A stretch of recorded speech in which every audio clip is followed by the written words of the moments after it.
Thanks for joining us on another For Investors, by Investors South Bay podcast. As always, we are proud to be your all-education real estate investment resource without any kind of sales pitch. If you would like to attend one of our meetings in person, we meet the second Wednesday of the month at The Point in El Segundo. You can RSVP at forinvestorsbyinvestors.com/South Bay. To find more investment resources such as blogs and podcasts from other FIBI groups, go to forinvestorsbyinvestors.com and search our library. Now, on to the podcast. So we started this because, we love the concept, and honestly, when I get to sit up here with these other people in the room and that are experts in their field, or experts in, their specific niche, it's eye-opening and absolutely some of the best networking I can do. And once I started actually doing this, my network exploded, my real estate business exploded, and, I really think these types of events is what gets you there in real estate, because it's all about resources and networking and what other people can bring to the table for you. Once you realize and look for every person you're talking to as to how do I make money with you? What kind of resources and skill sets do you have that we can work together on? How can I help them with their business? That's the mindset that you should be having coming into this, and your business will explode tenfold. So that being said, typically here we have different chapters throughout Southern California. I run the Long Beach one and run this one with Dave. This one's more of a panel type discussion. The Long Beach one is more of a roundtable discussion. We have one in Orange County. We have one in Pasadena. Each one is a little bit different. And we have about 22,000 members now, part of FIBI. And we have a summer networking event that's going to be coming up that we'll be coming up with online pretty soon. And then we always do like a holiday party as well at the end of the year. And just those two are just networking and with all like-minded people. And the people in the room are all investors, So it's really interesting and resourceful. And the way we pay for this, we're a non-profit organization, so we don't make any real money at this at all. Like really, I think we lose money on this event every time, but it's worth it, in the long run to do it. And so we have some sponsors that we work with basically to basically help with this. And so, one of the sponsors is actually New Western Acquisition, which Deke actually runs, and we'll get into, what you do as well, which is phenomenal and amazing what I see happening out of his space here. And they've been doing wholesales for how long now? Nationally 10 years. Nationally California almost. Okay, interesting. That's awesome. And so after doing it for that long, you can realize how many mistakes he's done and how many corrective actions he's had to do to stay in business that long. Because really, in reality, 90-95% of businesses fail within the first 5 to 10 years. So, to have that going is an amazing accomplishment, So, some of the other sponsors, we have Udirect IRA. Jeff, you want to say what Udirect does and let us know? Yeah, look, so self-directed IRAs allow you to invest your retirement plans and assets outside the stock market. Things like what are going to be discussed here tonight. You can invest in real estate or loans, things that are not in the stock market. So if you're interested in something that's not publicly traded stocks and bonds, you work with a company like us that allows you to do those types of assets. And if you haven't made your 2017 contribution yet, we still have until April 15th to get that in. There's some really cool things you can do with your retirement vehicles. I have a self-directed 401k that I flipped properties in. I held for 1 year and then sold because you can't be deemed running a business in your IRA. I have a self-directed HSA plan and a self-directed IRA. There's so many different things you could do, which are really interesting to mitigate taxes. And if you have a solo pay plan, you can contribute a company matching contribution. It's really interesting, So I just use it myself,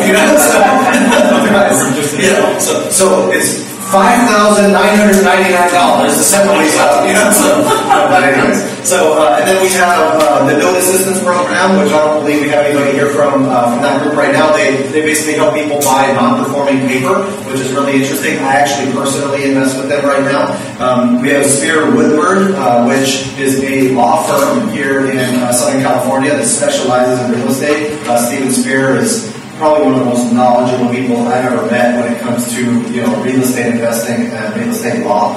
And then we have Walker and Dunlop, which is a commercial real estate lender here in Southern California, and also does some things and has relationships nationwide. So, we try to go and find the right sponsors that we think are being valuable for the group, and not just pick anybody out of a hat to come and be a sponsor. We vet them, we do background checks on them, and things like that. We kind of, do business with them first. There's a lot of people that hit us up that want to be sponsors, and we say no to a lot of people because we don't think they're the right fit, or they're going to sell something or something like that. So we really just try to find people that are complimentary, So that being said, I'm going to, actually have the panelists give a little bit of introduction about themselves. And Mark, why don't we start with you? I'm going to put you on the spot because you're giving me some crap up here. I'm going to put you on the spot. It's all good. So can you tell us a little bit about what you're doing? So I'm Mark Bittenfelden. I have a partner in a company called Metropolitan Property Services. We manage residential real estate. We're based in Culver City, and we have 3 asset classes of residential, but we manage single-family homes, which is a business we really like, multifamily, multi-unit, and homeowners association, because we keep a lot of aspirin around the office. And we also have a maintenance division. So we manage in the LA metro area, and we're fee managers on Great. Third party. Thank you, Mark. Brandon? Hey everybody, my name is Brandon Shears. I am in. There we go. My name is Brandon Shears. I've been in real estate for over a decade now, doing everything from raising capital through Reg E funds to residential flips and things. But in the past year or so, I've developed a direct response digital marketing agency. So I've been doing digital marketing for a long time as well. It's been complementary to real estate.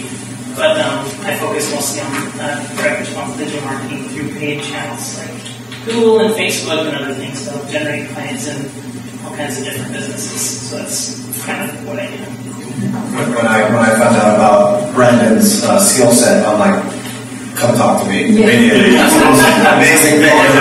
Yeah, it's like, that's awesome. All real estate agents are is marketing and advertising. They should be. That's what it should be. Yes. My name's Deepak. I'm a broker, investor. I've been doing this for about 10 years now. I manage a company called New Western Acquisitions, and we acquire single-family distressed properties and sell them to investors at wholesale price. So in California alone, last year we did 344 deals. Nationally, we've done 12,000 deals last year. So we have 25 offices in 8 different states.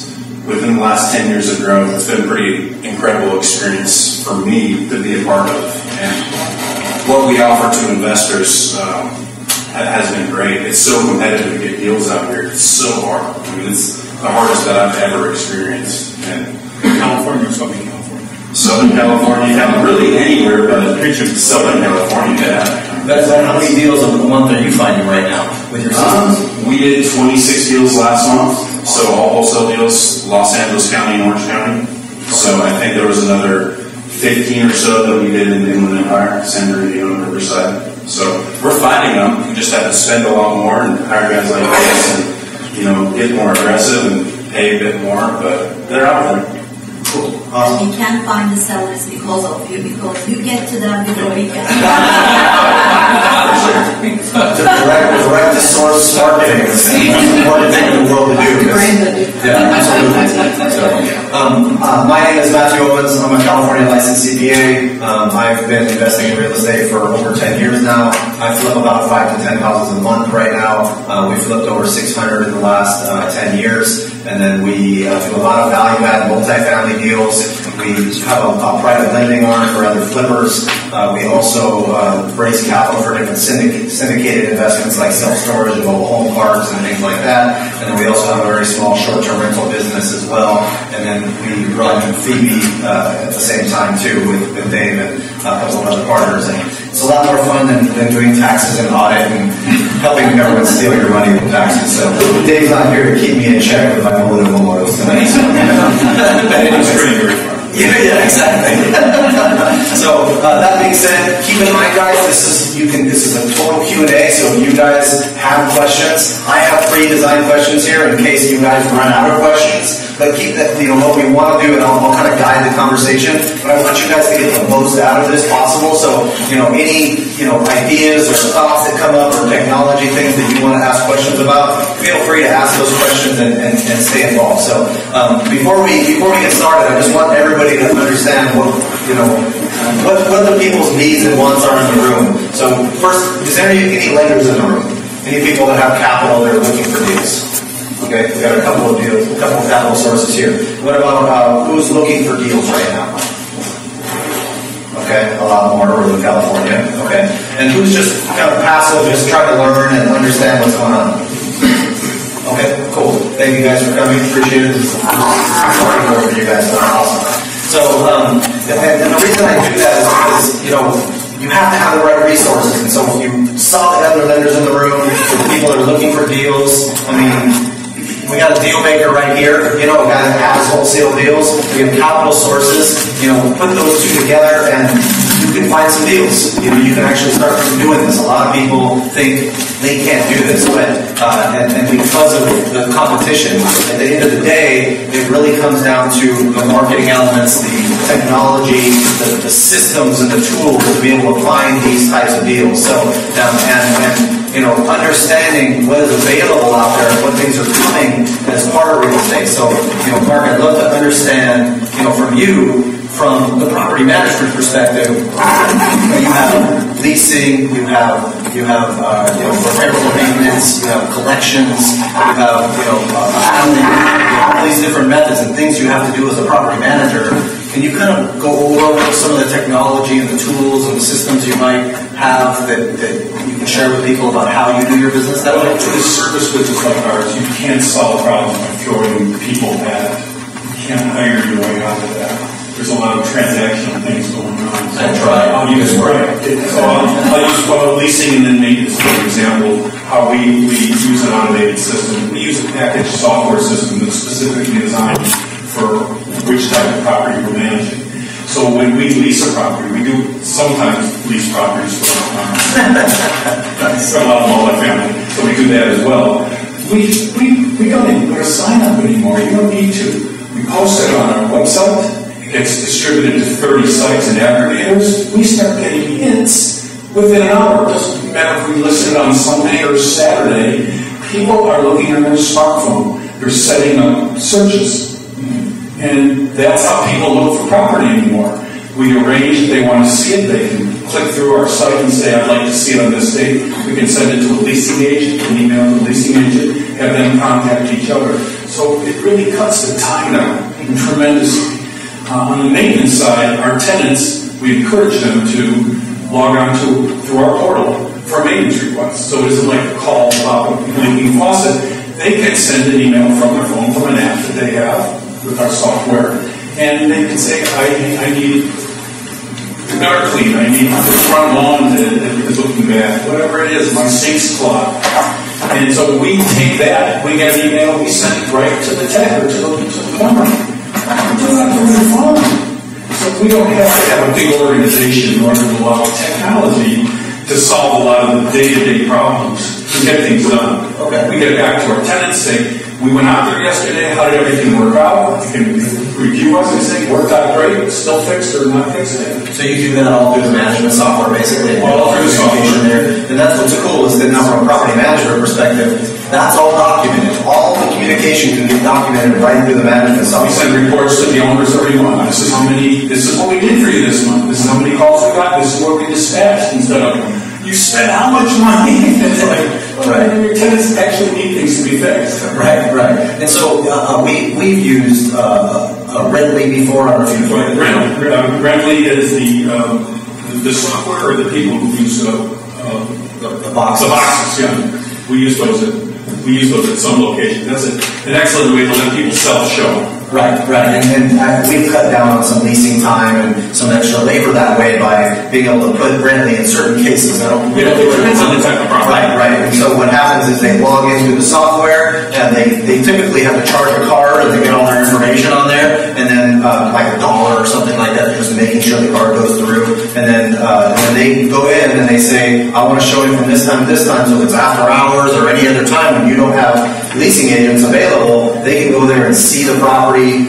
They go through and they have a Redley box, and it's like a 30-minute showing window that they can go do that, which is huge. And, you know, at first my initial thoughts were, oh, there's vandalism and theft, they're going to come steal it, right? But who puts all their credit card information in and everything else? And then, you know, then goes and vandalizes everything. You know what I mean? It really comes down on the show up with a leasing agent, and 3 out of the 5 people don't show up. Right. Exactly. It's just a waste of everybody's time. Right. Absolutely. And then we, you know, from the other perspective on the maintenance side, that's great that you can follow with tenants now and make sure it was done, because that's huge for tenant retention, making sure that those things are taken care of. Absolutely. They say, oh, you really cared. We actually did it. I call the plumber. Yeah. I don't know if it was done right. Right. Exactly. So, well, thank you. We'll get into some of the other parts, because I think that's a very interesting conversation. So, Brandon. Yes. I don't even know where to start with you. You just like everything from so explain some of the different ways you help real estate investors and some of the strategies you use to do that. I think that's probably a better way to start. So I think there's kind of 2 different strategies that you can do, generally speaking. One is a content creation strategy, where you build a brand so that people are trying to engage with you through discovery instead of a transactional type search. So a lot of times people that are realtors or people looking for deals, they will, instead of creating content, they'll try and find people who are actively searching for different things. So maybe somebody's trying to sell their house quickly, maybe somebody's trying to get out of foreclosure or postpone a sale or something like that. That's one kind of way to go after people. Another way is to develop content that will segment your audience. So, you know, people use different platforms. Mark was talking about smartphones and things. People are spending so much time on their smartphones. They're spending so much time on social media. And so, how do you turn a normal social media follower into somebody who's going to potentially want to either become a client or get you a deal or something like that? And the way that you do that is through content and segmentation. So, and if you can create content that allows you to position yourself as an authority, people will seek you out and want to do business with you, versus if they're just transactionally looking for, okay, I need somebody to sell my house. It puts you as a commodity now. Who's going to be here the fastest? And that's why a lot of realtors become basically like order takers. You know, they're there all hours of the night. You get a text, you have to respond right away. And the reason is that they have not positioned themselves to have the kind of value and the knowledge that creates authority with people that will listen to. So basically what I do is I find ways to segment your audience so that you're in a position where, number one, you have authority, and number two, that people will seek you out to, you know, you're trying to transactionally find that. But you can do both. But that's kind of. So when you're talking about, you know, content creation, first, you know, when it comes to realtors or, you know, or flippers, people are trying to find deals. What type of content you think gets the most attention, and then what kind of boxes or categories or segmentation do you try to put them into after doing that? Sure. So people that are looking for houses, let's say you're a realtor and you want to find buyers, for example. All buyers are easy to find right now. So you know, when people are looking for houses, and I'm a licensed broker right now, although I don't do very much real estate. Whenever you have a new client, they always go through the same thing. They're always watching HGTV. They're always watching these same flipper shows. They have an expectation that you're going to be able to find a deal. There's going to be plenty of room in it, and that they're going to make money. And that's, you know, everybody thinks. Yes. When you're talking segmentation, are you talking topic-wise, and then are creating click funnels to each of those topics? I actually create content around specific topics. So, for example, when I had my real estate brokerage, I would do live streams of property around my area. And I would go through properties, and it would be different kinds of properties. So I have like a condo that would be a great first-time home buyer, and I do a property tour of it. I do a fixer that had, you know, to need a lot of work, and I would keep boosting that content out to different demographics that you can choose through targeting. And then it's amazing the amount of data that you can collect and target people who watch specific amounts of each video, and you can get really, really detailed there. So basically, somebody who watches, let's say 25% of a video that's about a certain topic, you then can retarget different funnels to those people. So you can say like, hey, you just watched this video about finding fix and flips, would you like to get a list of fix and flips? And there you can get their contact info, and once they're in that funnel, you can try and drive a relationship with them. And so they're basically, so you're segmenting based on interest. Exactly. Okay. But it's different that's more like a discovery type platform, like Facebook or Instagram. These other people aren't on Facebook because they're looking for a realtor or a lender. They're just wasting time. So you're not marketing your services necessarily. You're marketing content and education that then brings them to you, and then you segment them there. And then how do you nurture those types of leads once they come through? Well, you do email follow-up sequences and then more content. So everything that you're pushing out has some kind of you're selling something. So either to another piece of content, to import information, an appointment, consultation, something of value to kind of drive them to actually be clients. Awesome. Thank you very much for that. Yes. That's actually awesome. Anybody else have any questions on the ClickFunnels or anything like that? Everybody's confused by ClickFunnels. ClickFunnels is software. Dee, you have an interesting platform in business. You kind of showed me some of that when I was in your office down in Long Beach, and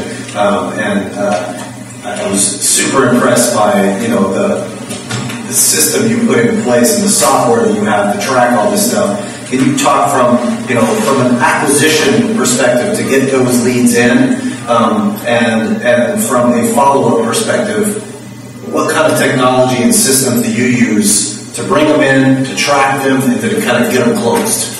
So we made the mistake of developing our own CRM software, which I don't advise anybody to do. It's way too expensive, and we're never going to be as good as the Silicon Valley guys. It just is what it is. So if we had to do it over, I'd probably use a Salesforce platform and build it directly from there.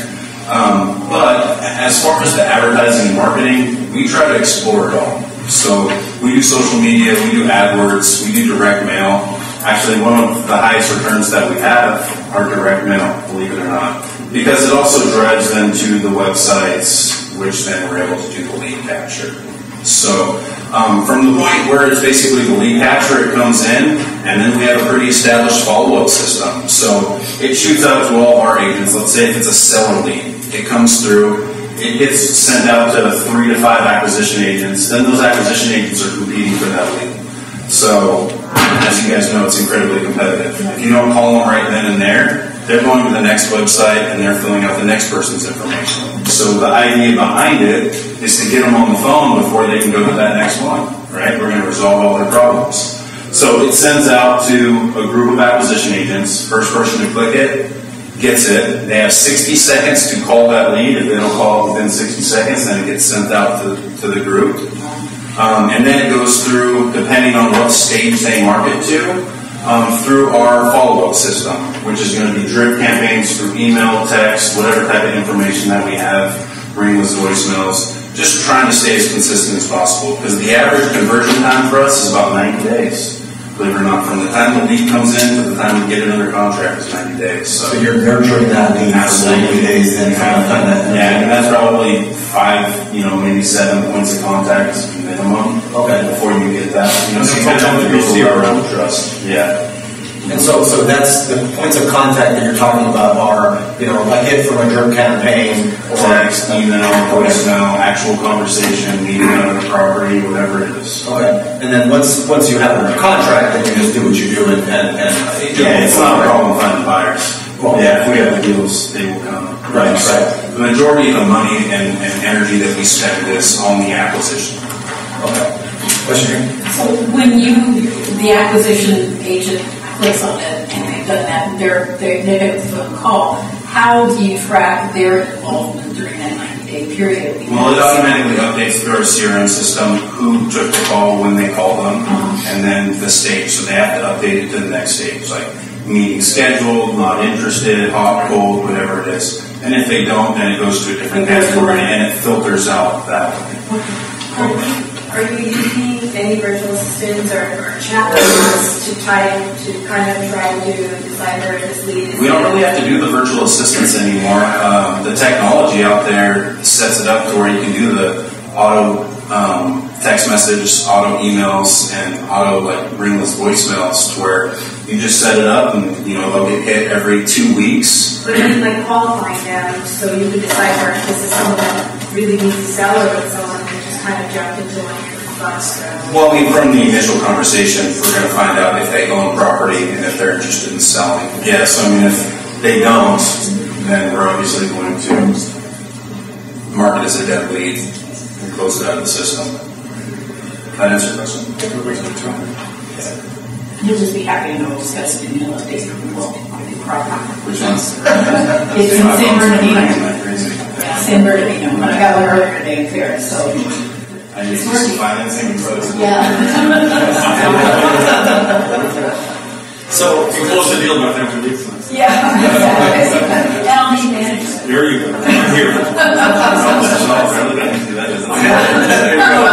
See the resources? Right here. That's awesome. So, Brendan, when you're dealing with these, leads coming in, what are the typical platforms you're using to initiate these initial conversations, to initiate the initial lead coming into the system? Sure. So, I use a lot of times software called Lead Pages, which is a landing page software, and it's just, I like that because it's easy to create lead pages or landing pages and integrate with pretty much any email marketing software. I like to use Infusionsoft as my CRM and marketing automation software just because it can do so many things. But I think that most people that are in investing or things, if you use Lead Pages and their software is called Red, it's a good solution. It's very simple to use. Yep. Yeah, sorry. So that same Lead Pages and Drip is a good solution. Also, Active Campaign is good. But as long as it can, what you want to be able to do with any email marketing system is create segmented lists. Again, the more relevant information that you can relate to the potential client and make it specific about that, instead of sending somebody who's interested in a short sale or doing a short sale versus somebody who's looking to list their house or something. It's two very different kinds of sellers, and so as you can make each funnel as custom as possible, it helps you increase your conversion. And you're using different social media platforms that you use. Have you found that anyone in particular is most effective? Well, I really like Facebook and Instagram because of their ad platform. Their ad platform is just amazing with the demographics and the detailing that you can do. It's like I said, you can target people like peanut butter and jelly sandwiches. So it's basically giving you all the data that you need to specifically target them, and then once they come in, how are you following them in other sites and things like that, or how are you getting more advertising in front of them? Yeah, so if you don't have an audience and you're just starting out, you can start with Google AdWords and find those transactional people who are searching for some specific solution that you're trying to provide for them. And then what you do is you install what's called tracking pixels or retargeting pixels on all of the web pages. And what that is it's just a small piece of code that all of these platforms have. And so you definitely have this habit where you're searching for something on Amazon, and then you go to Facebook, and then somehow the genie of marketing knows that you are interested in it. So it's tracking the people based on their browser, and it lets you basically show up in front of them again in other places. So if you have Google Pixel on, you can be Display Network, which is like 90% of all websites. You can show up on CNN, and your banner ad will be there. Or if you have Facebook or Instagram, what you can do is retarget in the newsfeed or local feed, so that you're showing up again and again in front of them. I know Suri's listening to me, but can we listen to other people's conversations?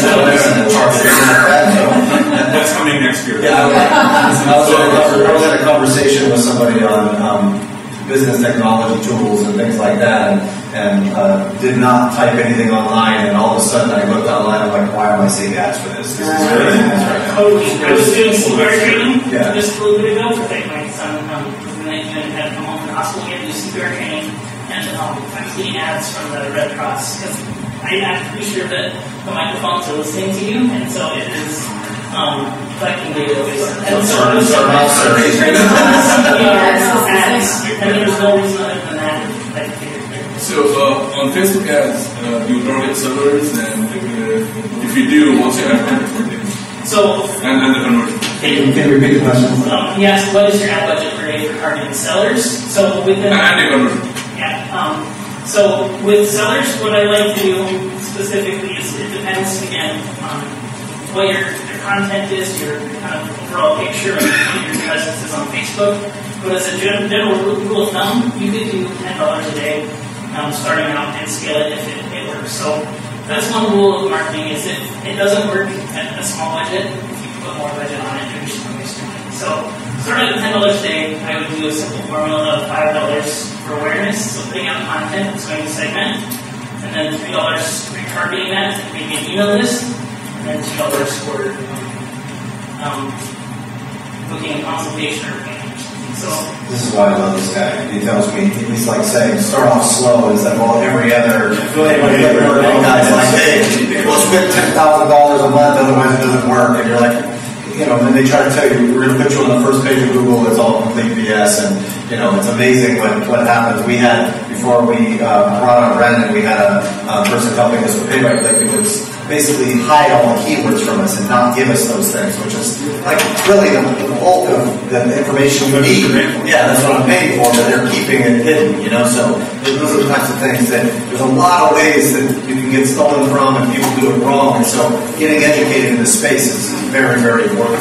I would say start off though in Facebook, just with small budgets, test and see what you're getting engagement on. You know pretty quickly if it's going to be successful or not. And there's 3 different areas that you're trying to generate awareness. You have awareness, evaluation, and then conversion. So people have to know about you, and they have to consider you as a solution, and then they convert. So there's different metrics to track all 3 of those spots. So like awareness, those are your vanity metrics, things like how many likes, posts you're taking, what your comments are, shares and things like that, clicks, stuff like that. And then middle of the funnel, which is evaluation, how many email signups are you getting, how many phone numbers are you getting, things like that, how many page likes are you getting, and then conversion, how many appointments are you getting, how many actual leads are coming in, and stuff like that. So, the number of top-level analytics don't necessarily result in the direct correlation to the bottom level, but if you get, let's say, 10 times more likes on a post, it doesn't bring 10 times more leads. Yeah, but it's good to be able to measure success across that. So you're measuring success with regard to how many people are interested, but also what the conversions are specifically of that, because there may not be a correlation necessarily. Yeah. So you just said you're forward for, say, $10 or over $10. What was the percentage again? I'd say 50% for evaluation, 30%.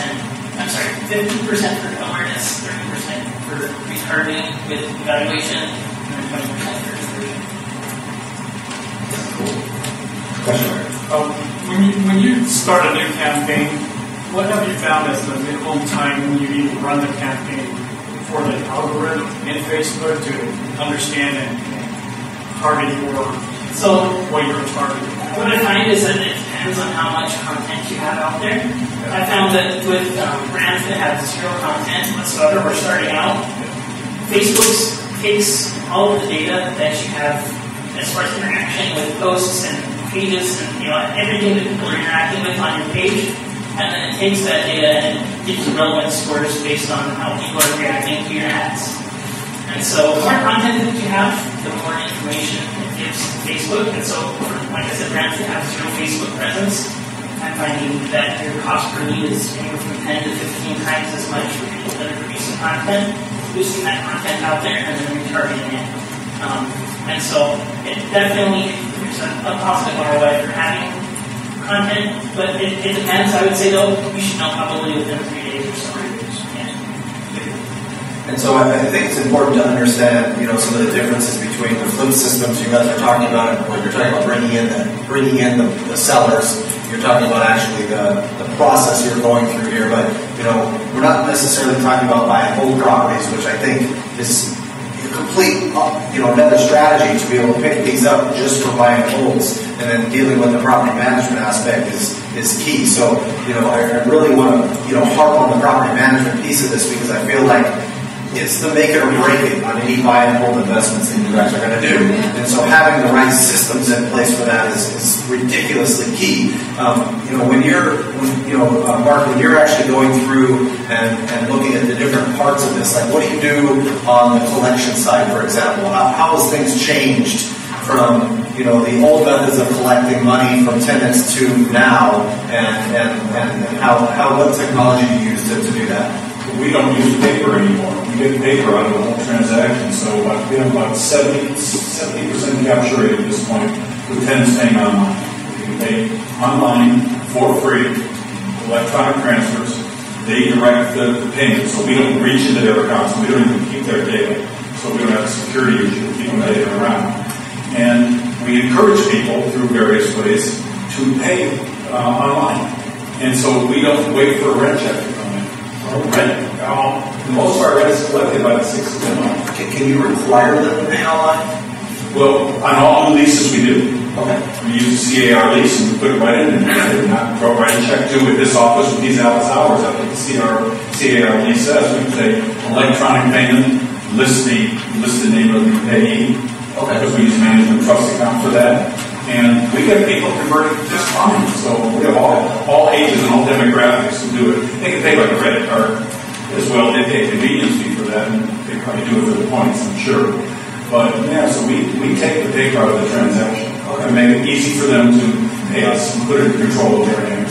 What system are you using to do that? We use Appfolio. Okay. We use Building for ours, and Building is a great program.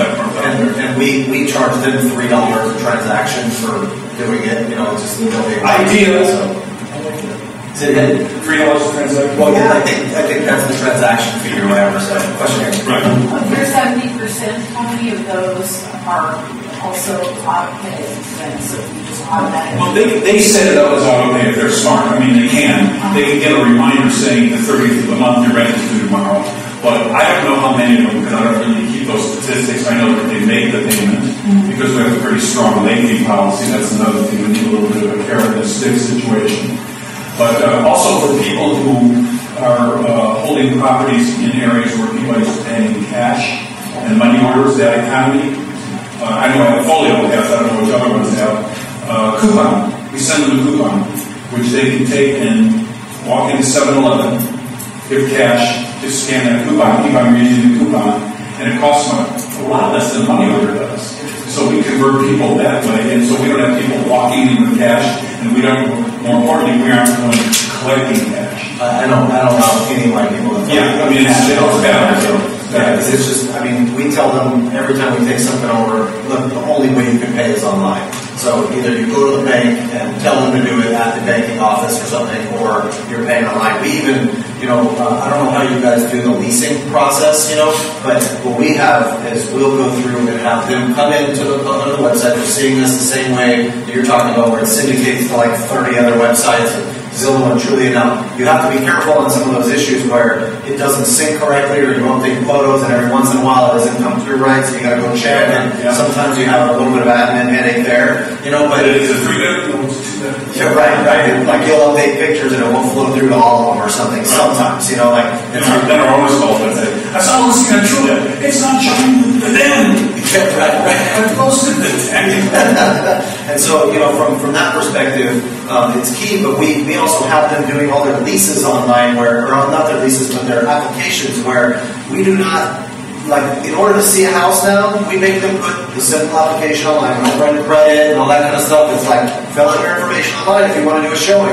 Otherwise, we're not going to waste our time because we don't know if you're going to qualify or not from the start. And we don't run their credit and all that stuff, but we at least look at their income and things like that. And then once they put their information in, that's when we say, okay, you've seen the property, are we okay to go run your credit? And we'll run their credit. So because we have a lot of rental property and we have to be careful of federal laws and things like that. We don't encourage people to apply until they've already seen it, and one of our resident managers or portfolio managers has met these people. Because I want them to look in the eye and say, we like this person. We're in LA, we can be selected in most markets. Right. We have multiple. So we have them apply online, and they pay a fee for that. And we get it on our smartphones. We can run it. We can run their credit in about a minute and a half. Okay. And I can know. And then after that, we can convert it to, we can send a lease electronically as well. Okay. Just like the same way that anybody would use DocuSign or ZipForm. And do you use the management software to pre-qualify people? Do they have background check and credit check software right through that? Or? Well, we just have a couple of people who, myself included, who act as credit managers. Okay. So we just get a feeling for it after a while. You don't want to certainly discriminate. You don't want to be accused of discriminating. So you have to have guidelines, and those are pre-printed when they apply. So that's your standard disclaimers about. And so, we're colorblind. It's just that I want to have good credit. And this way you can determine, well, you really need a cosigner. You could think work out. We need a heavier deposit, perhaps. There's ways. We try to find a way to bridge the gap if we like the people.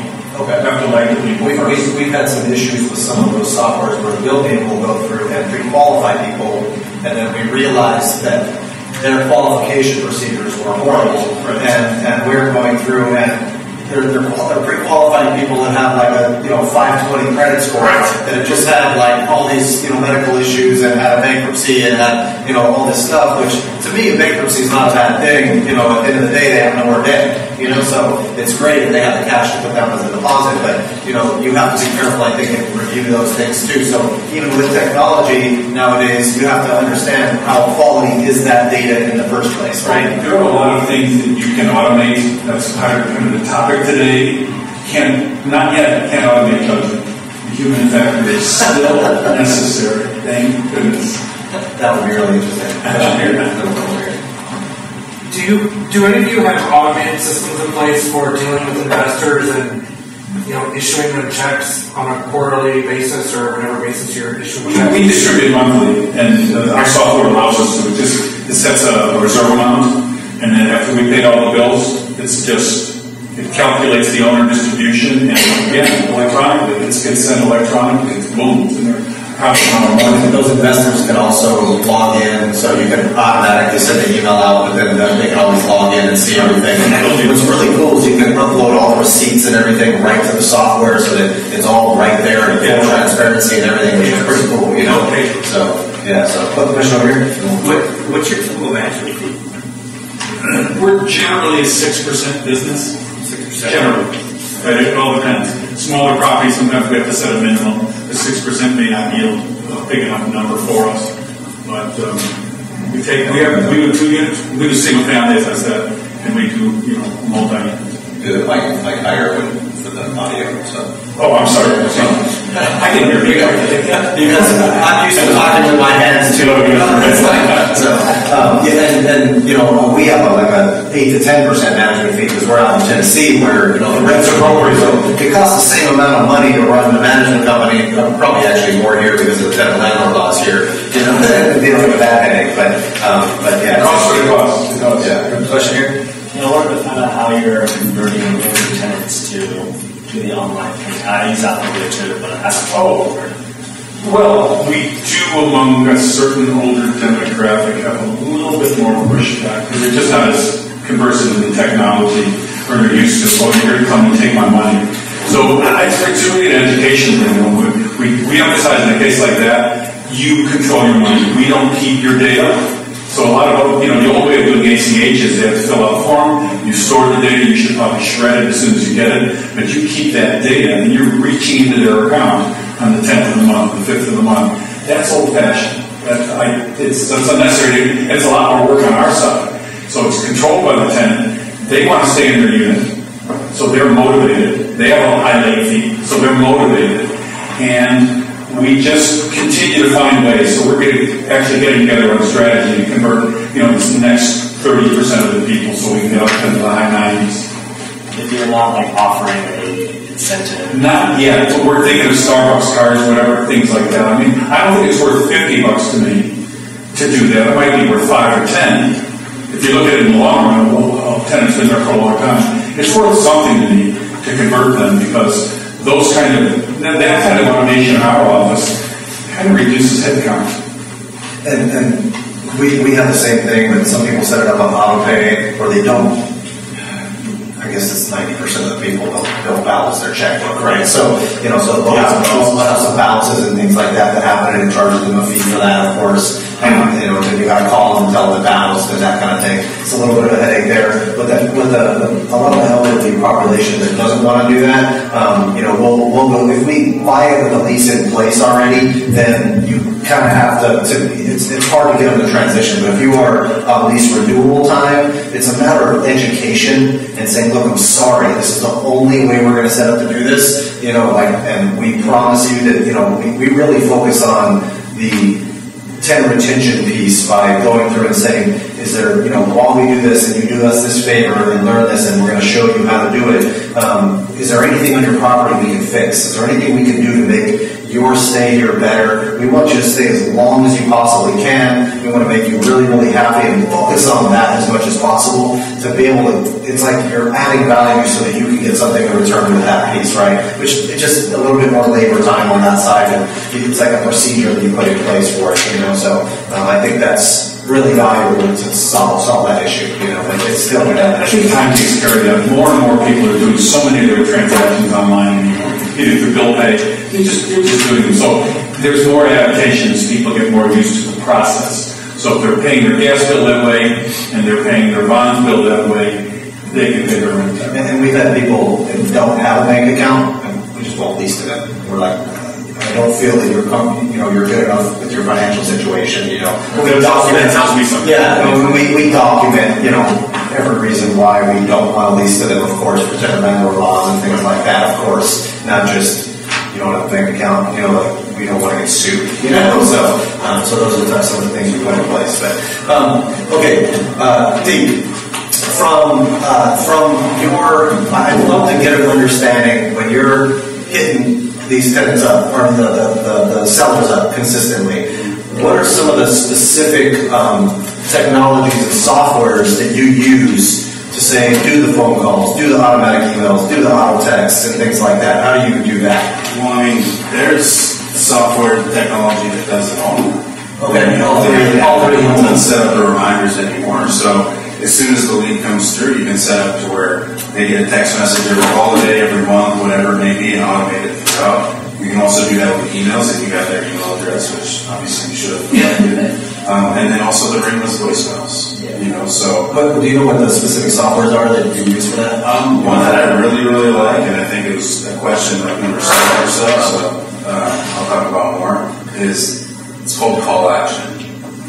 And it's been a game changer for us. Cold call action? It's called Call Action. Call Action. So basically what it does, and it's built by a guy out in Whittier named Jesse Fortin. He's actually a really cool guy, but built an incredible software that basically you create a number, kind of like a Ring Central or Vonage or so many of these other phone systems. But when someone calls in, it automatically pulls all their information. So caller ID stuff, right? Their name, their phone number, but it also pulls their email address. It also pulls their social media handles. It also pulls any real estate that they own. It also pulls their occupation, their gender, their median household income. From them calling in, it pulls all of that information. So from there, you can set it up to an automatic text script campaign through that, but you have to automate the other email campaigns, ringless voicemails, and things of that nature. So that's probably one of my favorite right now is Call Action. It's incredible when a seller calls you. You're like, you want this house and this house. Are you calling about the house on 29th Street or the one on 42nd? That's amazing. It's really cool. It's a game changer. It's definitely expensive. So it's when we pay, we're over $1,000 a month just on the phone service. But to me, it's worth it. Just the automated system for me to have that type of information. You got the lead. You got all their information captured instead of trying to be like, what's your email address or the phone? What's the property address? Yeah, I have an automated V card on the iPhone, so you'll have your V card that directly sends to them. It does the holiday campaigns.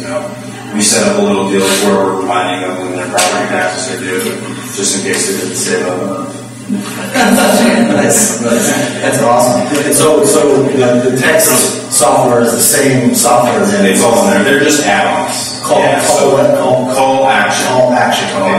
Make sure everybody writes that down. That's pretty awesome. Question: what are the legal implications for like text messages or emails? Does somebody have to opt in, or you? So you can cross-reference it from the do not call list, but they called us. So that's an automated. They called us, and yeah, that's the ringless voicemail. That's kind of the workaround with that. Is never actually so. As of right now, and according to our attorneys, everything is legal. So the ringless voicemail goes through and just leaves them a message without you guys so that they can check it, right? Yeah, if you have enough equity, your house probably got 1 month. What's the software called for the ringless voicemail? There's a few different. Call action has one. Okay, it's just a little bit more expensive, but yeah, you can just Google it. I'm not going to tell you guys all the exact stuff. Well, that's fine. That's fine. Just Google ringless voicemail. That's fine. Okay, yeah, it's about 70 cents to a buck per ringless voicemail. So I mean, you have to be able to spend a little bit of money on it, but it automates it. So it's like they'll get that for the next 6 months. Yeah. You know, you never know when somebody has had a fight with their husband or lost their job or the roof goes out. It's a grand a month, and you get one deal, you're done. It doesn't matter, you know. So for sure, that's awesome. Question here. Go ahead. Yeah, thanks. It's tricky. Can you talk a little bit more about how you source that many leads per month? And also, is it all single family, or do you get? Yeah, we mainly focus on the single family. We're doing some small multi-family, 2 to 4 units right now, but the majority of the money that we're advertising and marketing towards is going to be the single family. The public data is out there. Everybody has it. That's what's kind of cool about it. It's just whoever learns how to utilize it the best. The majority of the data comes from CoreLogic, right? And then these other websites just have different specific interfaces, the Rio gateways, these different companies that are just giving you better delivery of the information. But it's all out there. The majority of it is public record. So you're going directly to the seller. You're not buying like a tape from a bank or something. Yeah, no. There aren't very many REOs. We'll do some notice of defaults, some short sales, divorces, but mainly it's going to be the high equity standard sales that we're having the most success with. So it's high equity, someone's been in property for a long time, Really, anymore, a long time. It's 2006 when they had $500 million in equity. Well, they're pretty close to break even now then, right? They're much faster now. I mean, really a lot of these areas. Yeah. It's not interesting. Except for some of the higher end markets in maybe Orange County, I feel like. Okay. Interesting. Yeah. Questions back here? Yeah, for the ringless voicemails, are you, like, when you leave that voicemail, what number does it show as the number to call back? So you can designate a campaign with a specific number. And that's what's cool about call action is you designate a number for the particular campaign. A social media campaign, an AdWords campaign, a direct mail campaign. And that way it tracks it. So on the dashboard, it actually shows you how many calls you've taken in the past, 7 or 30 days, whatever segment that you want, how long you were on those calls, how many missed calls you have. I mean, the data and delivery of it is incredible. So you just pay for as many numbers as you want, essentially. We use CallRail, which is, growing up is So Call Action is cool. It's a smaller company. They haven't really exploded yet, so there are some issues that you have to deal with, but in my opinion, I would rather work with those smaller companies because I can literally get the CEO and owner on the phone. Like, hey, if I tweet this is a big problem, and they're listening to you too because they know that you know what you're doing, and you're like, hey, they're handling all our calls across the country. That's awesome.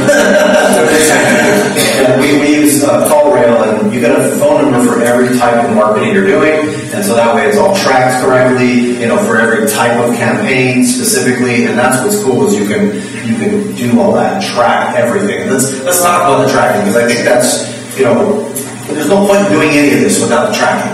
Without knowing what your numbers are, it's very difficult to do that, do this business because you don't know how much you're spending, you don't know what your conversions are, and you're just wasting money if you're not tracking it.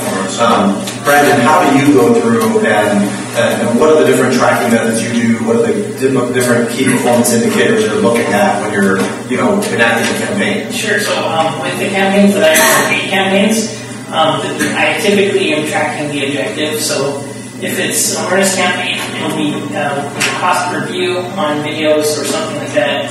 If it's a pay-per-click campaign, we're looking at the cost per click on things on the front end, and then we're also going to be monitoring conversion on the back end. So whatever we're sending them to and how we want them to convert, we have to make sure that our Google Analytics are hooked up properly, and that we have actions set up so that when somebody calls the phone number, use call rails so we can attribute specific keywords to specific actions or leads or closes, and that way we can measure everything through the entire funnel. So just making sure that all of your software is integrated with each other. So like you were saying, having everything under one specific platform is helpful, because if you have call rail and call action, and yeah, exactly. So that's the biggest challenge we have with building our own CRM. It takes a month to get whatever integration that I need done.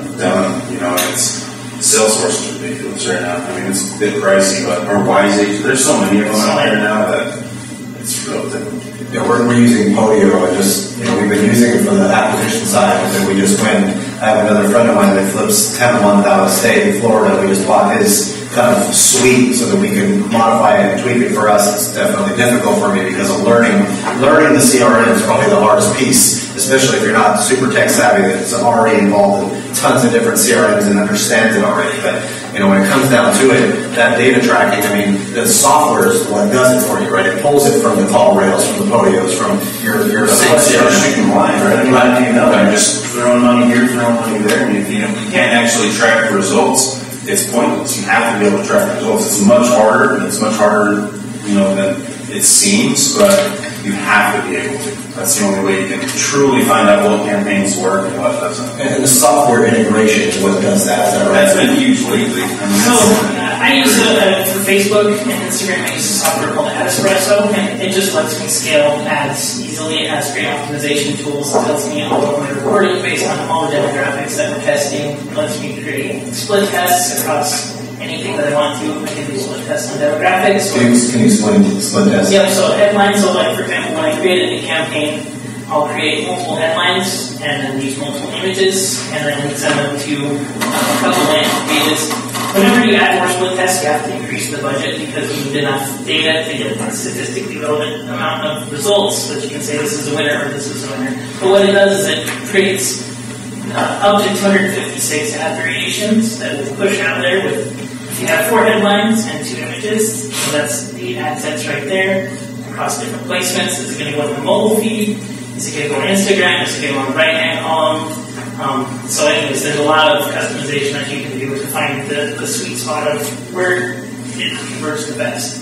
And then from there, you can continue to improve on it. And that's not just like a one-time thing, right? You're a constant, ongoing split test. Things are changing constantly, right? Yeah, so Facebook has had a lot of changes lately. They had an algorithm change that happened on January 19th that basically filled all the distribution for any business page. So if you wanted to get your content seen, you have to pay for it. And so that was really frustrating for a lot of clients who were doing some organic distribution on their content.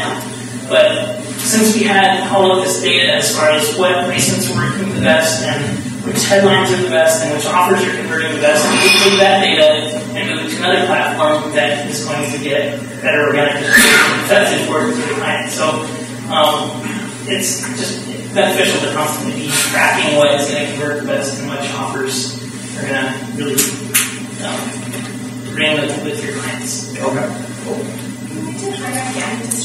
Yeah, so when you post something on your Facebook page, if you don't pay for that, it's spread organic. And it used to be, well, back when I first started doing Facebook ads, back in 2009, there was nobody doing advertising there. And you didn't have that. You just post something, and basically all of the fans of your page can see it. There's been many algorithm changes, so they're trying to constantly improve their product so that users will like to spend time on it. So there's been a lot of pushback as far as all we're seeing is business stuff and ads, and we're not into that. So they've changed it now so that they're trying to show more groups and friends and family and things like that. So that's why now if you want to get any of your content put out there, you have to pay to get it seen. And so there's organic, which is free, and paid, which is. And if you're going through and looking at, okay, I want to do some paid, but I also want to look at organic, aspects. What types of organic activities should they be doing? Like, for example, do they go through and walk through a house that they're finishing rehabbing because people love seeing that stuff, or the before and after? And then do you tag a bunch of people that have influence in there to show them, or what are the strategies you're going to use on the organic? So within Facebook or any other social media platform, there's different types of content. What you want to do is make native content. So if you create a video, for example, on YouTube, even if it's a great video, and you post it on Facebook, Facebook is going to say, I'm going to distribute this, it's promoting a competitor's product. So that is technically not native content because it's not made specifically for the platform that you're putting it out from. So with Facebook, for example, if you wanted to do native content, the live stream is a great one. They're trying to promote live stream as a product within Facebook. So different kinds of posts are considered different type of content within each platform. So within Facebook, you can do text only, you can do images, you can do video, you can do live stream. Specifically, live stream has the best distribution, meaning that you're going to get it seen by the most amount of people.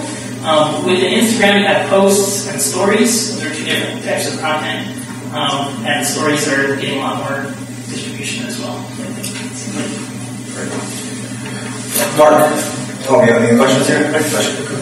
When you're doing your targeting, do you find that, like, say we're both targeting the high equity or the typically, they're the older 65 plus who've been living in their home for 20, 30 years. Right? Have you found that when you're doing social media campaigns that there really is an age cutoff where you're more likely to use the direct mail campaigns for them? So each platform has its own demographic data. Facebook is getting older, and so if you want to reach people even in their 70s and 80s, Facebook is the place to do it. If you want to reach people 25 to 40, Instagram is the better place to do it. If you want to reach 25 and under, it's Snapchat and things like that. So it just is different age demographics are spending time on different platforms. It's constantly changing. It's always changing. Yeah. Question here, we'll come back. What do you think about Hootsuite and being able to post the same thing to all of your platforms and just having the same content on every one of your platforms versus something native to each one of them? I think it's, for the most part, a waste of time to some extent. So instead of Hootsuite, a tool that I like better is MeetEdgar. So you can put all of your content in there. MeetEdgar? MeetEdgar.com. And it will publish it in a native format instead of just the same link. So what he's talking about, is if you put a Facebook update and it gets pushed out to Twitter, you have a character restriction on Twitter, so it's kind of pointless because they see the first 3 words of the sentence, and so it doesn't make any sense.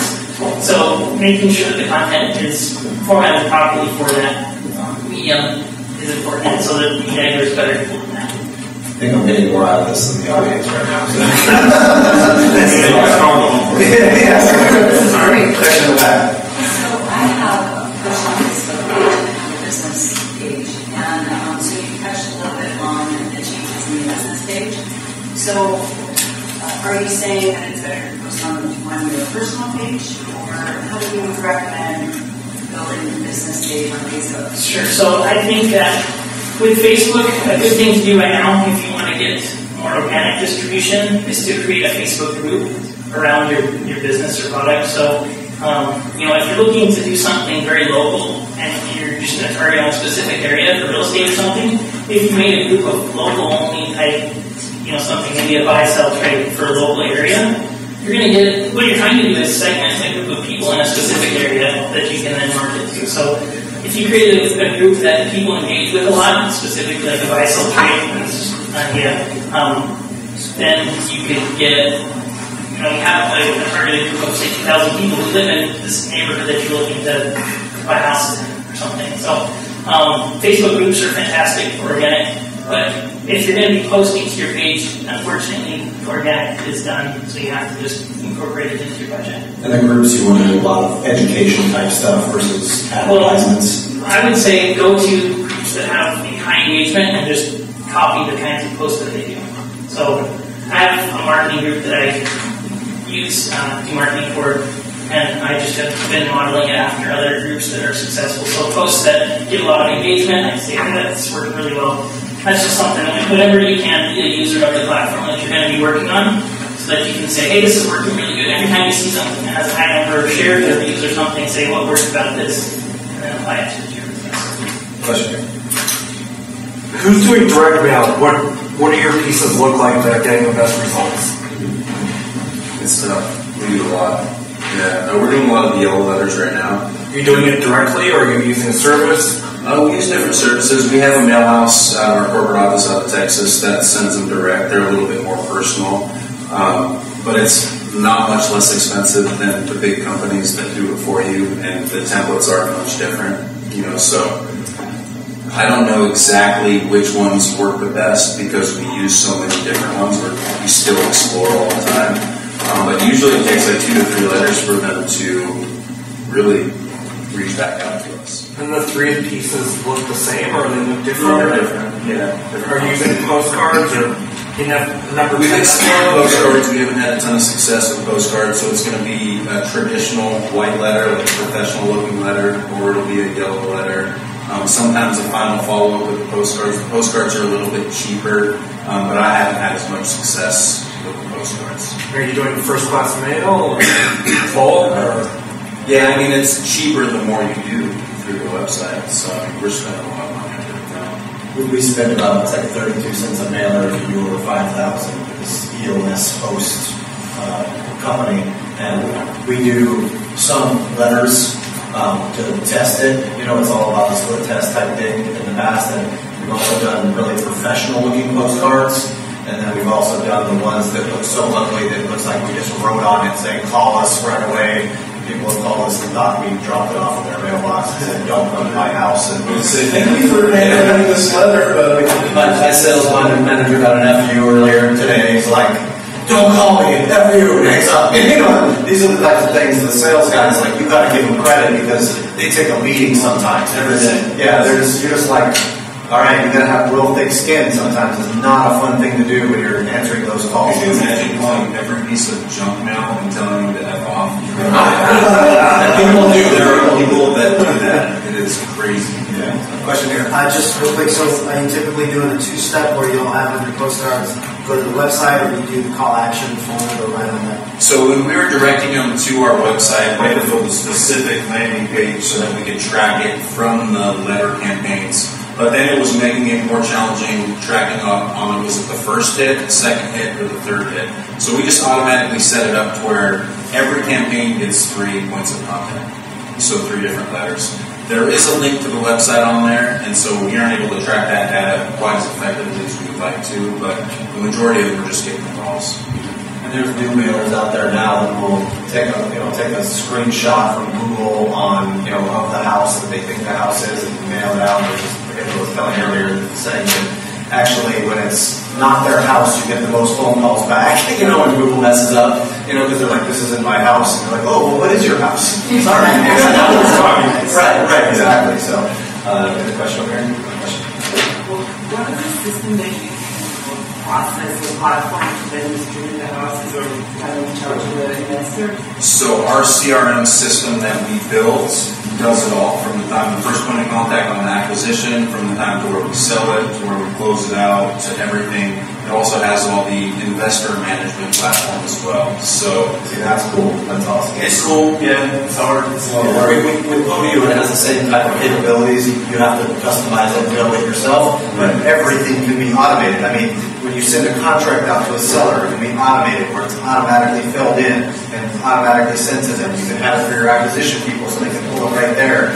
They have printers at the property. They can go do a print them all out and everything. But they got a lot of pre-work to do as well. Like before they go out, when they're going to an appointment, they got to go get all the pre-work and know everything about the property before they go out to that property and know what your final price is before rehab, So we're just exploring right now with a call center out of our corporate office that answers them and sets the appointments, which I've kind of been personally against because a big part of converting those leads is building a connection with them. In a call center that just takes the information and passes it on doesn't necessarily build that connection. Yeah, to gather the information is probably more efficient.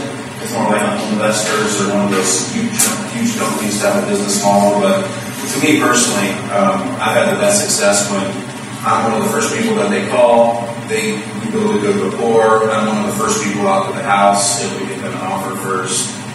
So it's always a work in progress. The whole marketing and advertising, especially over the last 10 years, the evolution of it has been crazy. And you have to explore other avenues. And we've been fortunate enough and been a younger company to where we've had guys that have kind of brought us a lot of new avenues throughout the years that we've explored and had the budget to kind of spend the time on those campaigns to see if they produce or not.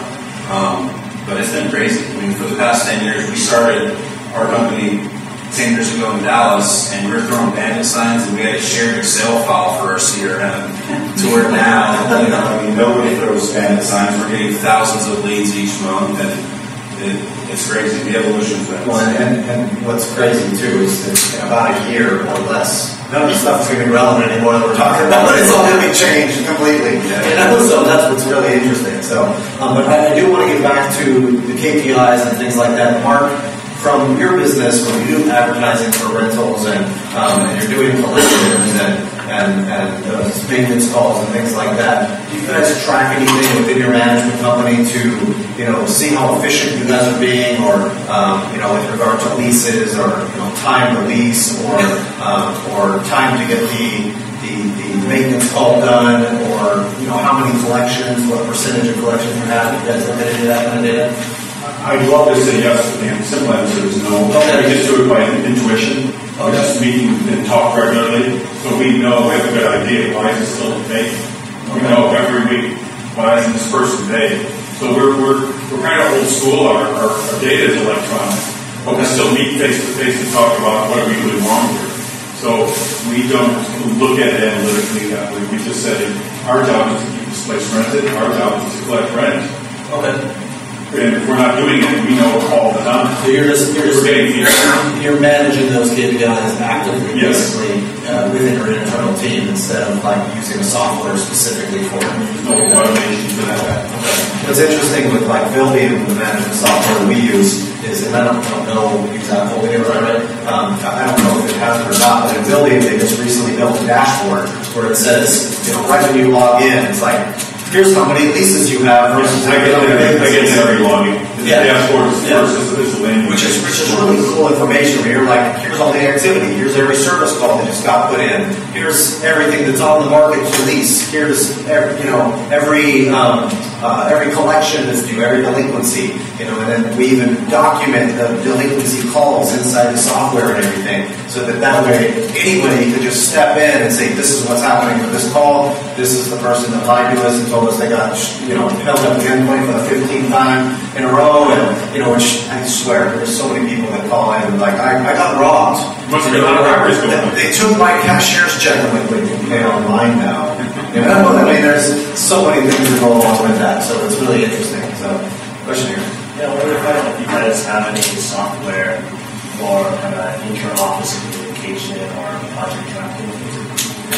Yeah, absolutely. I like to use Slack. That's my favorite. Slack. And then I attach different apps like Asana to it for specific task tracking and integrate your Asana tasks with Slack. We explored Slack for a while, and it's really, really cool.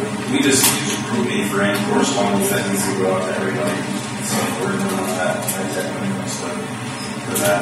I use Slack as well, mostly because it cuts down on emails between team members and things like that. Because emails, you feel like you got to delete them and get them out of your inbox, and I got ADD like that, so I have to basically have like 0 emails, and it bothers me. And so otherwise I got tasks to do, and I don't want to do it. But also like Asana or Trello, Popio actually does that as well, which we're implementing right now, where it has an auto task system where basically we're implementing this now, where we wrote down step-by-step processes for the entire renovation process, from acquisition to the appointment to every piece of it to closing, all the way through the end of the rehab. And so we're implementing that where the property gets put in, this list of automatic tasks get put in, and it gets automatically assigned to people for that project. So you can see that and have a task management system built right into your CRM so that everybody's like automatically notified for these things. And so that's really the way to get your time back, is to automate these different systems. And that's not easy to do either, because then there's kinks in the systems, and you still have to manage people, right? And so, those are the types of things that are the harder part, to deal with. The automation is cool, but if nobody's in it doing it every day, it's like, get your butt inside Modio every day and look at your tasks, and stuff like that that's hard to manage. Get that paper off your desk. Right, exactly. So KPIs, I'll touch base on this. We're ridiculous about the KPIs. All my agents probably hate them. We go over their performance indicators every single month.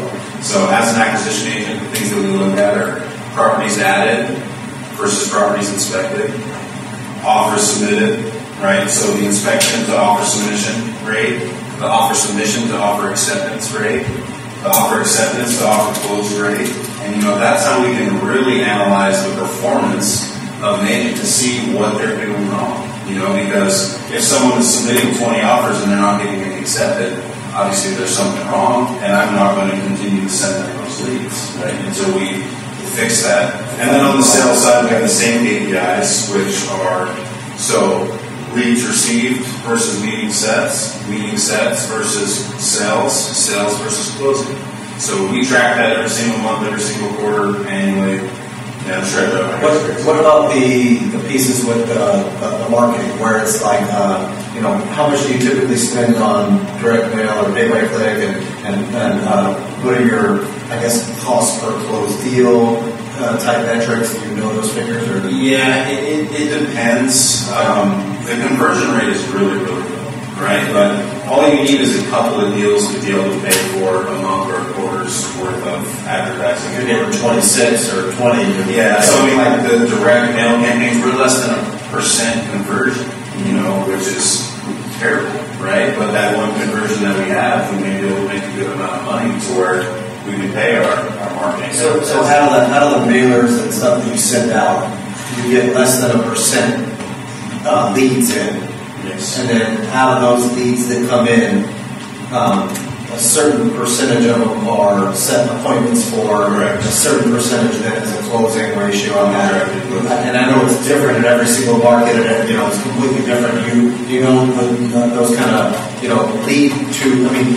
In California, you're like at 0.5% or something on your marketing and your mailers, right? So I know based off of each campaign, my top acquisition agents are probably at about 5 to 7 offers per acceptance. Okay, so that's a decent number. Yeah. I mean, based off of the people who are out there that are grinding on that MLS, you're probably submitting 10, 12 to get one accepted. So that is pretty good, But as far as the campaigns, no, we don't have that data. Okay. I have a data virtual assistant that's been helping us with that stuff, and it's awesome. But he's got to manually compile the data right now from Colorado and Modio and things like that, which I'm going to have to write out. But there are tools like Wicked Reports, which you can do. Wicked Reports? WickedReports.com, so you can track with specific, it's called UTM trackers, so we put data inside of URLs, so that when a lead comes into your CRM, it does track it. But that's expensive, and for the most part, I'd say unless you're doing a huge volume, like thousands of leads a month, it's probably not worth it. So it's like a minimum of $400 a month for that kind of software. So that's better spent on advertising. But $400 a month to get one deal that makes you 30 grand tracking and targeted exactly where it's at. But then you're also, keep in mind, guys, look at all these costs. We're talking about the mailers costs, the pay-by-click costs, the software costs, a bunch of data costs on this stuff. I mean, it's expensive. If you're going to do this type of, business where you're doing direct mail and pay-by-click marketing, if you don't have the system down on the sales side first, where you know how to get that deal closed, you shouldn't even be starting with this type of stuff. And so, if you should start with the pending listings, with the for sale by owners, with all the non-paid strategies so that you can get really good at analyzing properties really quick and then selling.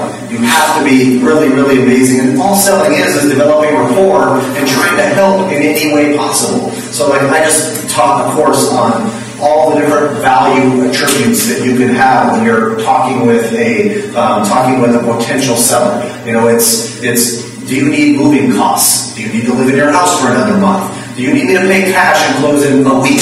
Do you need me to go through and, save your credit and do that? Can you do seller financing? Do you not want to pay tax on this right now? There's, do you need a CPA or an attorney or someone to help specialize in credit repair? There's a million little value attributes that if you go through and write down everything you can think of as far as how you can help someone in each one of those categories, like, do they need a new place to live? Where a property manager that has a good place, but they're behind a bunch of credit card debt, but now they can sell their house and get that cash, pay that off, have a deposit on a new rental, that they have good credit, but they're just struggling right now because they're underwater. Maybe they have medical bills. I mean, there's a million distress reasons, and there's always those solutions. You don't really have a right, or you're not going to get that deal from them unless you're adding enough value to where you are trading it for your price. And that's really what it comes down to. How can you help and educate in any way possible to trade that value for your price?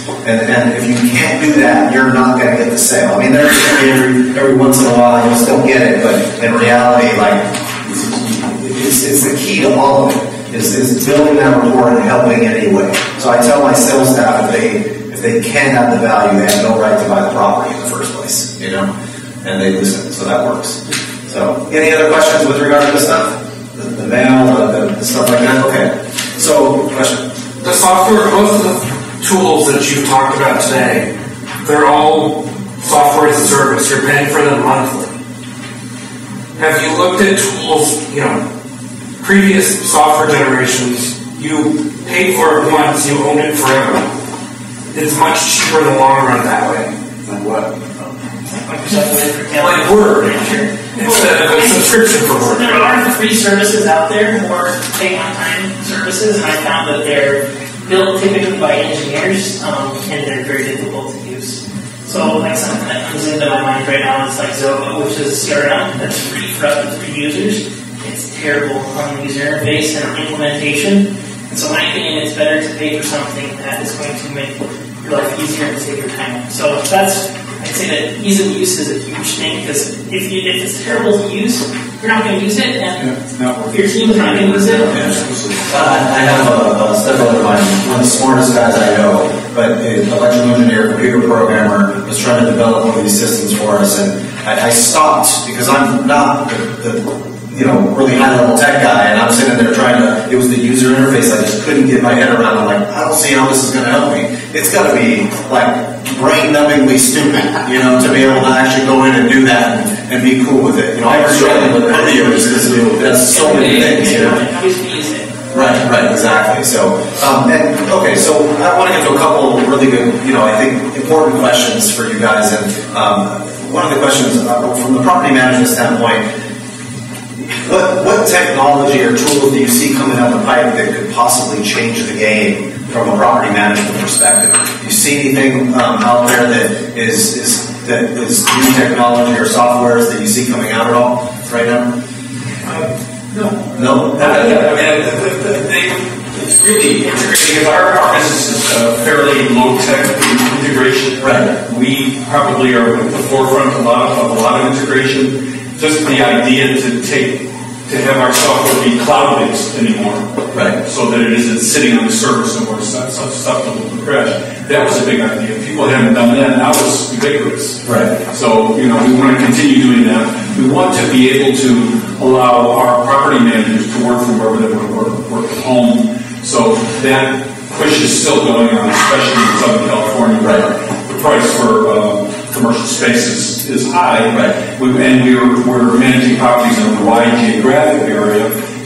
We don't want people to have to drive 30 miles to get to our office when they can work from the home and do their property inspections from wherever they are. So, cloud-based systems, shared systems, things that people use. We use Office 365 Suite. Okay. So everybody has that. They have it on their phones. They have it on their iPad. They have it in their office. So all the data is there and distributed to everyone at all times. So you don't have to come into the office to get your work done. I think that's, in our business, that's kind of a new concept.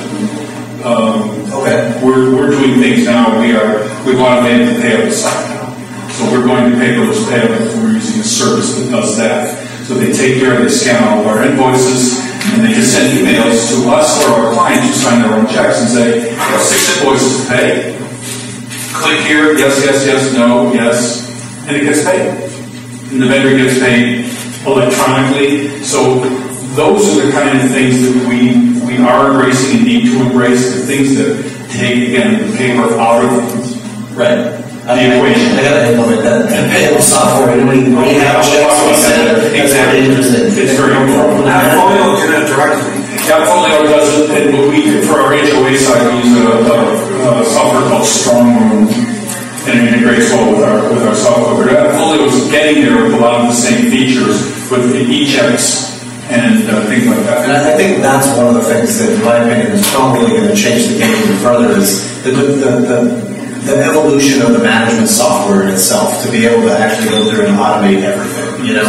So I'm looking at my short-term rental business on my management software, and it's so much easier to plop everything right into a normal property management software instead of trying to do that elsewhere. But probably like in Deke's business, he knows what he's good at doing.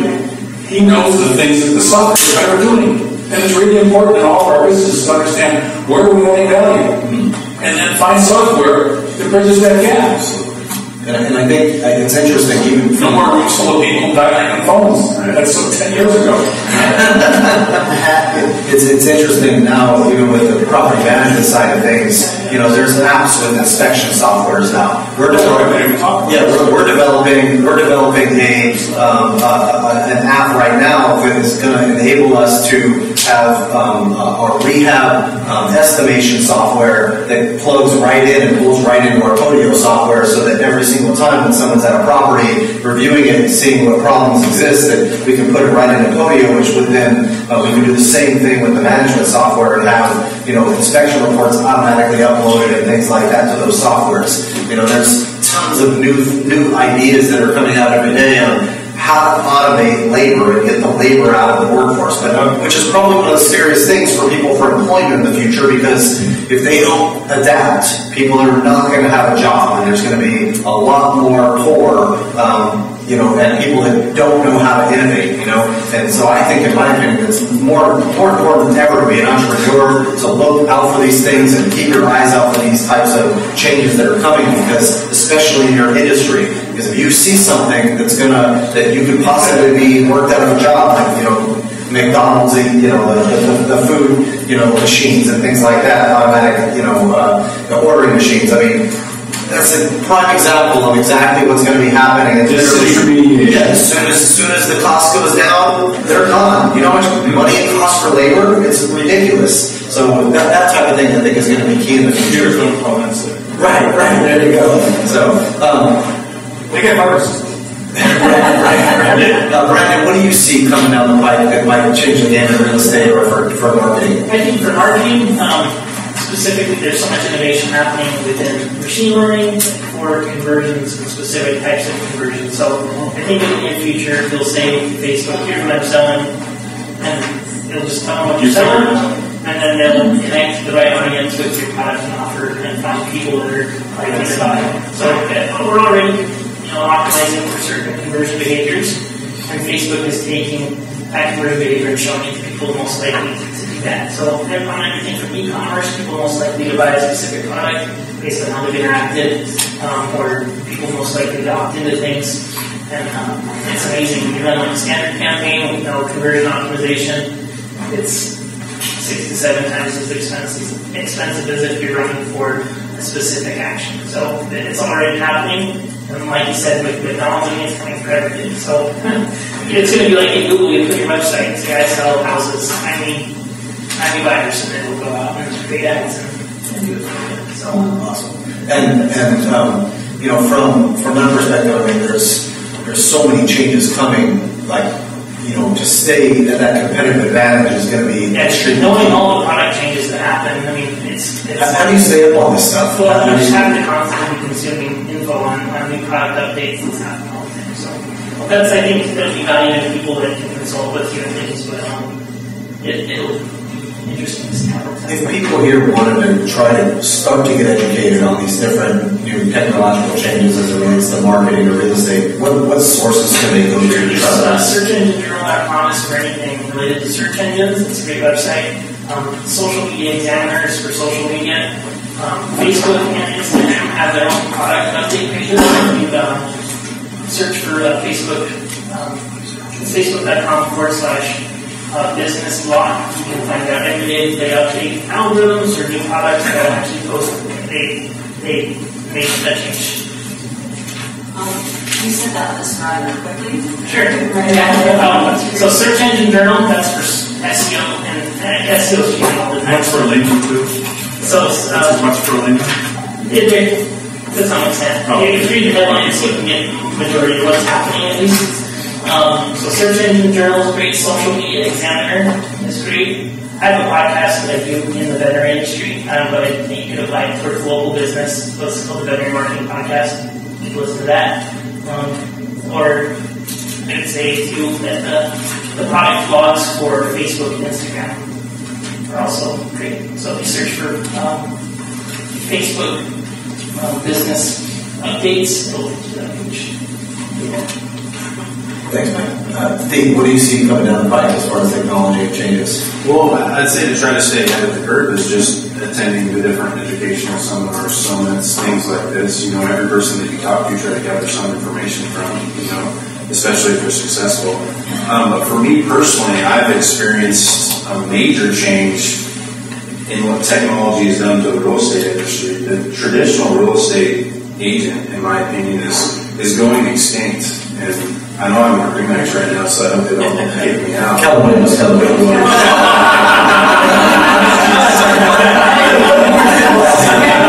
Between like the Trulias, the Zillows, the Redfins over the past 5 to 7 years, so many more people are selling their house for sale by owner. And what I've noticed is commissions, you know, which started at 6% are going to the 5% to 4%, to where now people are doing the flat fee commissions. In my opinion, soliciting a service is not going to be as valuable in a few years. That's kind of what I like about what we do is we solicit a product. Right? We either have a property for you to buy or we have cash to buy your property. Instead of me sitting down and soliciting a service when any educated consumer can go Google the value of their house, right? Oh, would you like to sell this? Post it on Trulia, Zillow, you know, and do it themselves.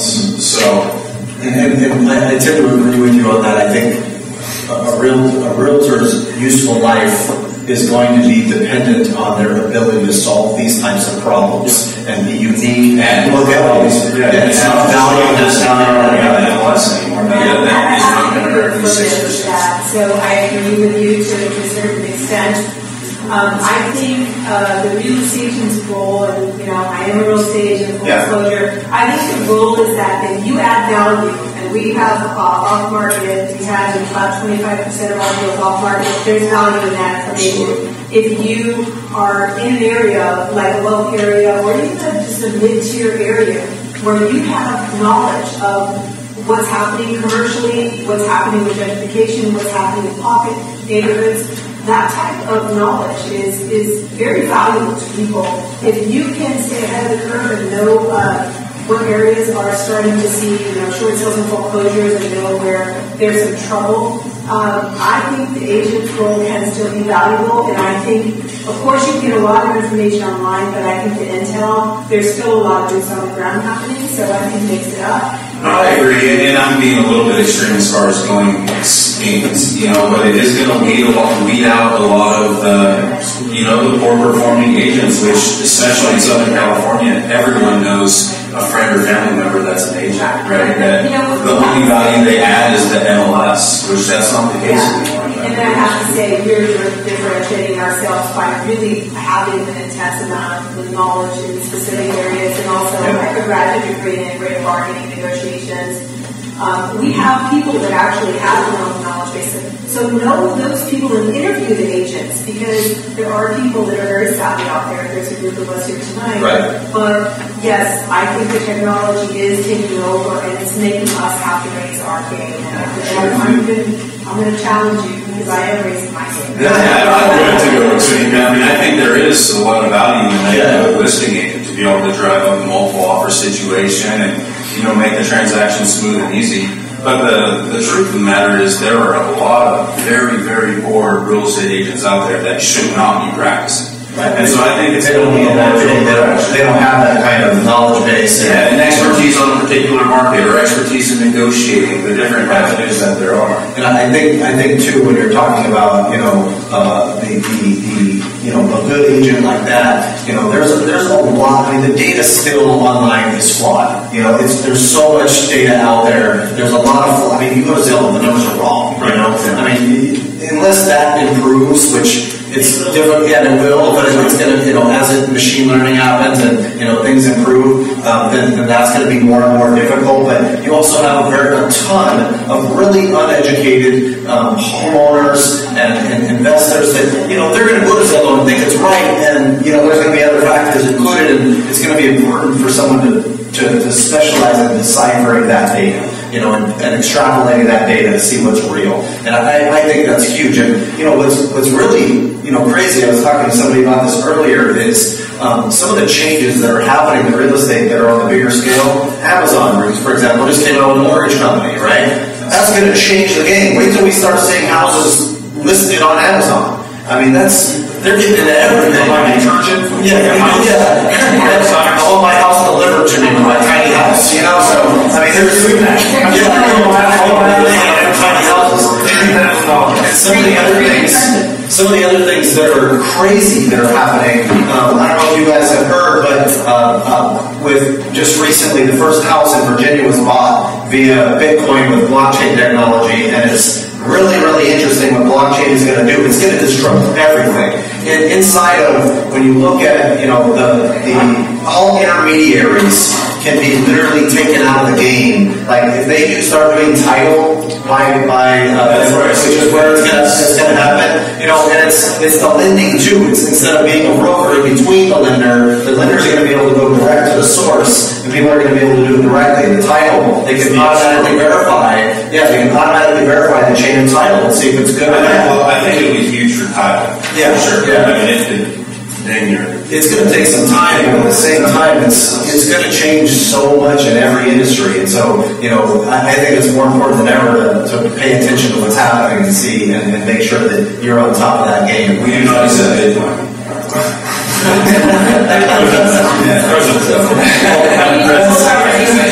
And buy cocktails and appetizers, which is our segue into our. Exactly. So we're going to North Italia downstairs. So if you guys go right outside the store here, this back door, make a left and then another left. Then you'll see North Italia right there, and we'll all be down there. We have appetizers and drinks, so feel free to actually shift out of the room and network. We're supposed to be out of here by 9, so we're a little bit over. But feel free to go down there and have drinks and appetizers. So drinks are on you.